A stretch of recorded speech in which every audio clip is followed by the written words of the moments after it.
ఈరోజు జగన్మోహన్ రెడ్డి గారు విజయవాడ జైలు దగ్గరికి వెళ్ళి ఆయన మాట్లాడిన మాటలు ఒకసారి ఆయన గతంలో నేను ఆ పార్టీలో పనిచేశా. ఏప్రిల్ 23, 2018న బ్రహ్మలింగయ్య చెరువు గట్టు మీద నుంచుని వేలాది లారీలు మట్టి తరలిపోతుంది.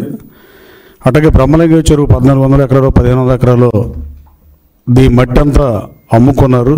సిల్ట్ తీయటం అంటే అదే ఇప్పుడు ప్రభుత్వం రిజర్వాయర్ చేద్దాం అనుకుంటే దానికి ఒక 16-17 కోట్ల డబ్బులు రాజేశారు.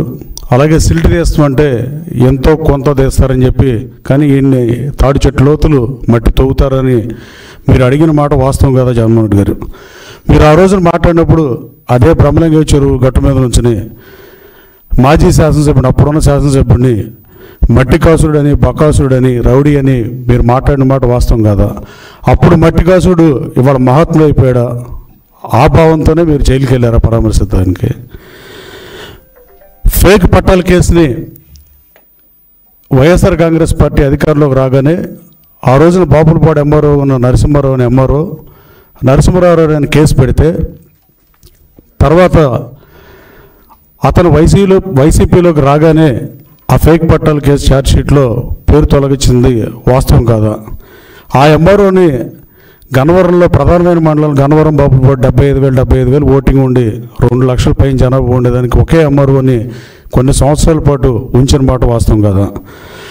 బూతులు తిట్టే వాళ్ళకి మంత్రి పదవులు ఇచ్చి, బూతులు తిట్టే వాళ్ళని ప్రోత్సహించి, తెలుగు భాష మీద దాడి చేసి ప్రజల తిరస్కారానికి గురై 11 సీట్లు పరిమితమైంది వాస్తవం కాదా?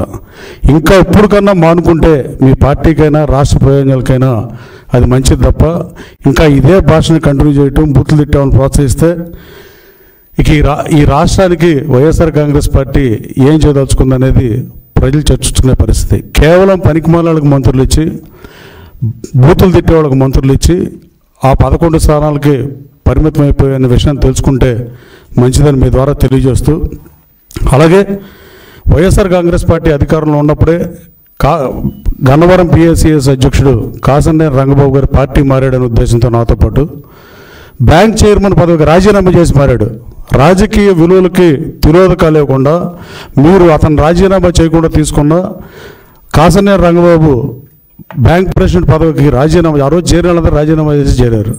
చేరిన రంగబాబు గారి మీద ఆయన కాళ్ళు ఎరగొట్టి, ఆయన మీద కాళ్ళు ఎరగొట్టినప్పుడు, గోడవల్లి నరసయ్య గారి ఇంటి మీద దాడి చేసినప్పుడు కానీ, అలాగే మాధవ్ సీన్ గారి షాపు అక్రమంగా ఆ రోజు ఎంఆర్ఓలు, ఆ రోజున శాసనసభ్యుడు పడేసినప్పుడు కానీ మీరు ఒక్కసారన్నా ముఖ్యమంత్రిగా అసలు ఏం జరిగిందో కనీసం ఫీడ్ అన్నా తీసుకున్నారా ఇంటెలిజెన్స్ నుంచి కూడా?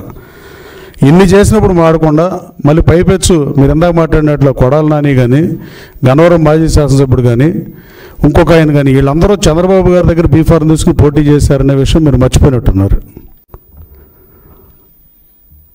ఒకళ్ళు 3 సార్లు, ఒకళ్ళు 2 సార్లు, ఒకళ్ళు 1 సారి అనుకుంటా.